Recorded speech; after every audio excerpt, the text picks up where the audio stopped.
If I could serve our country without being expected to kill people, I never would have been a conscientious objector.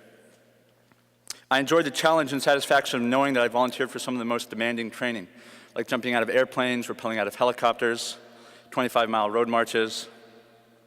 It's impossible to encapsulate in words the feeling of camaraderie you achieve when you train so hard and so often with people that you can trust with your life. There really isn't anything else like it in the world. Neither is there anything like the pain that comes with the realization that you are capable of killing another human being without question for people that you have never met and have no reason to trust. It shatters any semblance of a positive self-image that you might think that you have cultivated. When I came to the realization, it was too late. I had been on the battlefield for 11 months, and I had seen my share of intense combat. I had smelled death, tasted the acrid carbon powder of the gun smoke, and heard the cries of mothers outliving their children. Sitting outside a hospital in Samara in October of 2004, little did they know that I wept with them, safely hidden from my platoon because a display of such raw emotion would have been seen as a liability. I had seen bodies outnumber available bags, draped over another in an exterior storage room. My mind wandered recklessly, and I saw my father's face peering out for me from behind a thick black zipper. For a while, maybe my training proved sufficient.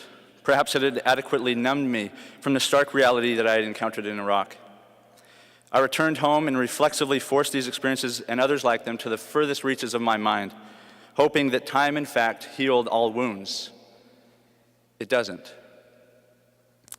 It took me almost an entire year and a divine slap in the face to rouse me from the trance of unquestioning obedience and unthinking allegiance. But nothing could steal from me the trust and faith I had in my fellow service members. 5 years on active duty had shown me the heights of the human experience that some of you in the audience may never have the privilege of comprehending. Unfortunately, that privilege is not without a price, which comes as the realization of the depths of human depravity and callousness. To be human is to be fully capable of the most awful acts of evil and the most audacious acts of charity. I both found and lost my humanity wearing the uniform of a United States soldier. As painful as that has been, I wouldn't trade the experience for anything. I would not be the man I am today if I had not learned the lessons I did in service to our country.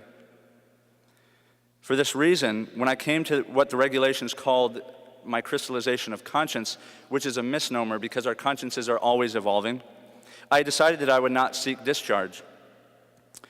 The esteem in which I held my compatriots prevented me from parting company with them. However, Christ bid me drop my weapon, and I had no choice but to respond. Facing a second deployment, I was literally between a rock and a hard place. My CO application in June of 2006 was an attempt to reconcile my principles with my patriotism. I was not convinced that leaving the military would absolve me of my fair measure of responsibility to prevent or end the wars fought in our name. Would I be any less complicit as a tax-paying civilian? Or could I seek alternatives to violence in the midst of war?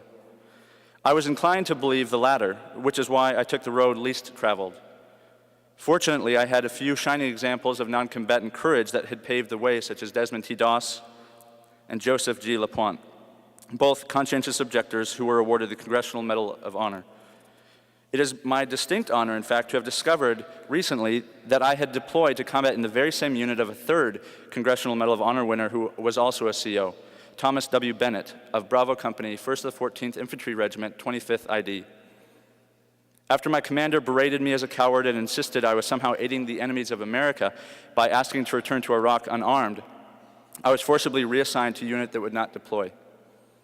One of the most tumultuous days of my life was spent watching my unit leave for combat without me. 10 of them did not return from that tour. Some of them are buried at Arlington. Despite being denied the opportunity to serve nonviolently in Iraq, I eventually found my way to 2 war zones as a peacemaker. First, with Christian peacemaker teams to Israel-Palestine while on terminal leave before my discharge in 2006, and again just 2 months ago with friends to Rutba, Iraq. In each combat theater, my heart felt as though it was being forced through a rusty paper shredder, as I heard so many stories of indescribable grief and pain, stories in which my brothers in uniform had a starring role. Just as I had before, in a hospital in Samara, I waited until I had some time alone to rest my weary soul. Music has become therapeutic to me, and in Iraq, I stumbled across some song lyrics that speak directly to my situation. I grabbed my notebook and began to scribble, altering the lyrics slightly and adding a verse of my own. I immediately felt one heartbeat closer to redemption. Allow me to share part of my journal with you now. This is adapted from a song called The Flame Deluge by the band Thrice. I feel that I was meant for something more. My curse, this awful power to unmake. And ever since they found their taste for war, they forced me onto those whose lives they'd take. To Baghdad, I and mine hath brought ugly sights so few before hast borne. Though deceived, uniformed, and uninformed, we fought. Once alone, like you and yours, we mourn. Thank you for being here tonight to listen.